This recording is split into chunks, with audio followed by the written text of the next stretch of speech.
No, Cigľania sa môžeme pochváliť aj tým, že napríklad prvý predseda Revolučného národného výboru bol pán Svítok, ktorý bol rodákom z Cigľa, to máme tiež tu na fotografii. Máme tu aj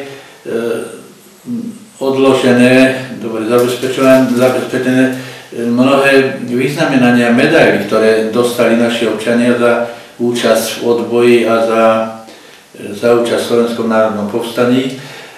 Máme tu tiež napríklad dve vyznamenania zaramované. Je to rad Červenej hviezdy a je to Dukelská pamätná medaila. Samozrejme máme mnohé iné, ale toto sú najvýznamnejšie, ktoré nám boli darované vládou a parlamentom Československej republiky.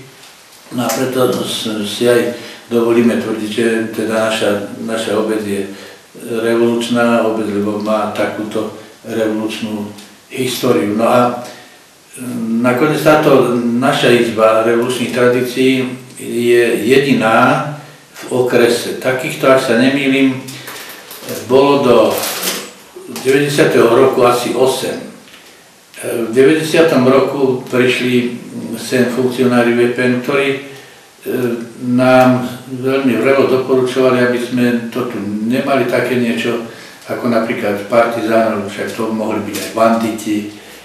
Potom nám hovoria tak odstránte odtiaľto toto. A nakoniec by bolo najlepšie, keby tu nič nebolo, čo by sa stalo. No tak my hovoríme, tak nič odtiaľto neodstránime, tak na najvyš vás. Sme sa s nimi úctivo rozlúčili.